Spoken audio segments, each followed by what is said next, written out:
Hey everybody, and welcome back to the channel. Today we're going to be talking about the Mediterranean diet, the benefits of it, how to do it, and then also common mistakes that come along with doing a Mediterranean diet. Now, the benefits of the Mediterranean diet are that it can lower your risk for heart disease, cancers, and diabetes. And as you know, I'm a big proponent of anything that can reduce these chronic diseases and help you live a higher quality of life. So today I want to dive into that, but if you're also interested to help you even further, we have a 30-day free trial of an app that you can use. All you have to do is go to the details below this video, put in your email or send us an email at support@atlashealthregenics.com, and then we'll set you up with a 30-day free trial. So it has all of your grocery list, foods to eat, foods to avoid, and then daily meal plans, and then accountability checks. So one thing that I'll say about this is that, one, you have to decide that you're going to get healthy or that you're going to take your health seriously. And then number two is that you have to be actionable and you have to follow through. The biggest mistake that I see most people make is that they just go into it half-hearted, and they're not really serious. Of course, they want to make change, but they really don't have anything pushing them. Whereas with our app, what we do is we send you daily reminders. So you have to check it off every day to make sure that you're following, whether it's your meal plans, your supplements, daily exercise routines, or even if you're doing any at-home therapies as well, which we do at our office. We do it with our neuropathy patients. So they have at-home devices that they use in order to basically reverse their neuropathy. So I'll quit jabbering and let's go ahead and let's get into it about the benefits of doing a Mediterranean diet. So now this Mediterranean diet is one of the healthiest diets in the world. Basically, it's the countries around the Mediterranean Sea, such as Greece, Italy, and Spain. And it's a plant-based diet that emphasizes whole, unprocessed food, such as fruits, vegetables, whole grains, legumes, nuts, and seeds.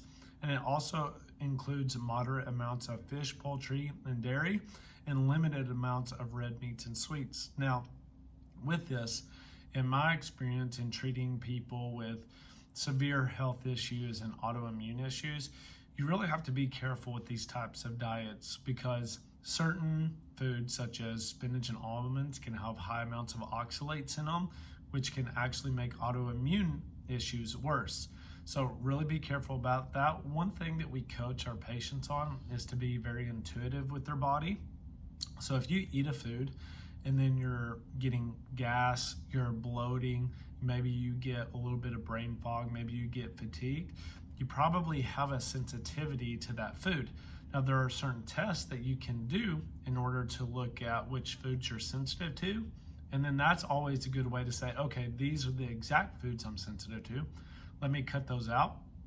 And then just eat from the food list, cutting minus those foods. And then people seem to get a lot better.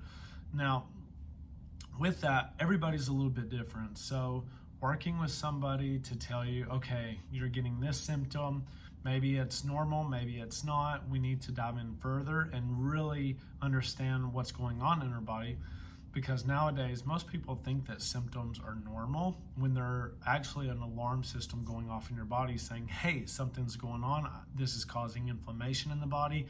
It's causing pain, headaches, gas, bloating, diarrhea, constipation, whatever it may be. So really pay attention to those. Now, why does the Mediterranean diet work so well? Well, the research behind it shows that it reduces the risk of many chronic diseases such as heart disease, diabetes, and cancers. And this is because it's rich in nutrients, antioxidants, and healthy fats such as omega-3s, which have anti-inflammatory properties. So with this, omega-3s or just a fish oil-based product is something that I highly recommend.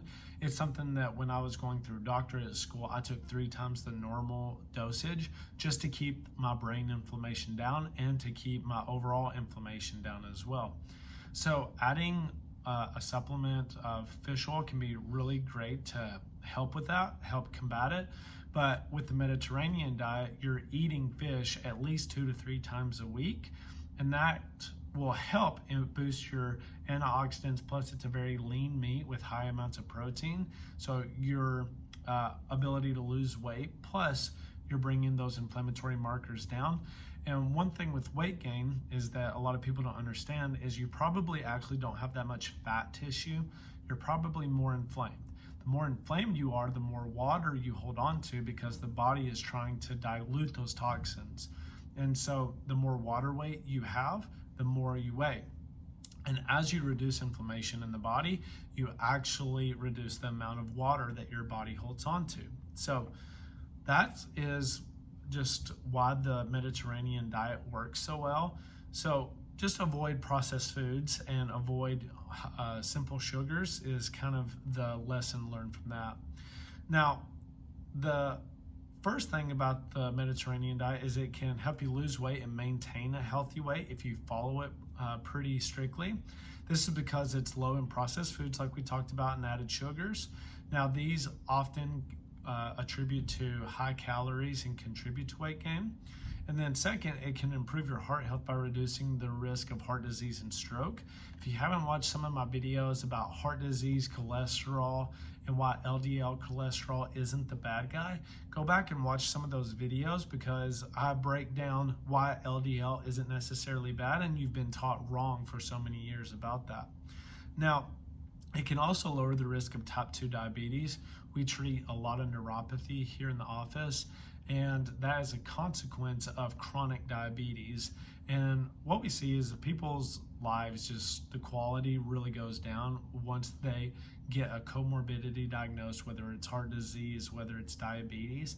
And being very proactive in this and just doing simple steps along the way to make sure you're not getting diabetes can really make your life a lot better in the long run.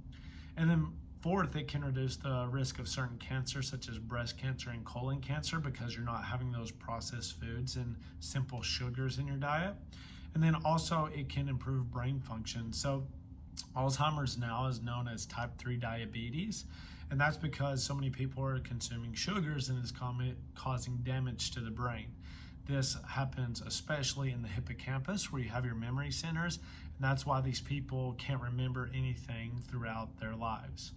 Now, when we look at the Mediterranean diet, it mainly consists of fruits and vegetables. So one key with this is that you want to be careful about just consuming too many fruits, because that can really bump up your blood glucose. But you want to make sure you're not doing fruit juices, because the fiber in those fruits, whether it's an apple, an orange, a pear, the fiber in that will actually reduce your blood glucose response, so you won't get these huge spikes that you do with fruit juices. So avoid fruit juices as much as possible, because those don't have the fiber content. I have a video that talks about how to block insulin spikes and how to reduce blood glucose levels. And basically the premise behind that is add more fat and eat more fiber when you're eating those higher sugary foods, and that will help reduce the blood glucose response. Now, you want to try to eat more of your low glycemic fruits and low glycemic vegetables for that blood glucose response with it. But those are the main constituents. So really adding in olives are a great one. Adding in like cabbage or something like that has a high fiber content can also help. Kimchi is really good for the gut health. Sauerkraut, those are foods that you can add in as well that will feed the gut microbiome, but they'll also help with your blood sugar responses. And then fish at least twice a week. So whether it's tilapia, whether it's salmon, you want to add some sort of fish. Now, there is a website, and I'll link it below, where you can go and check the toxicity of fish. So it'll compare tilapia, tuna, mahi-mahi, all of that, to see which ones are the cleanest source.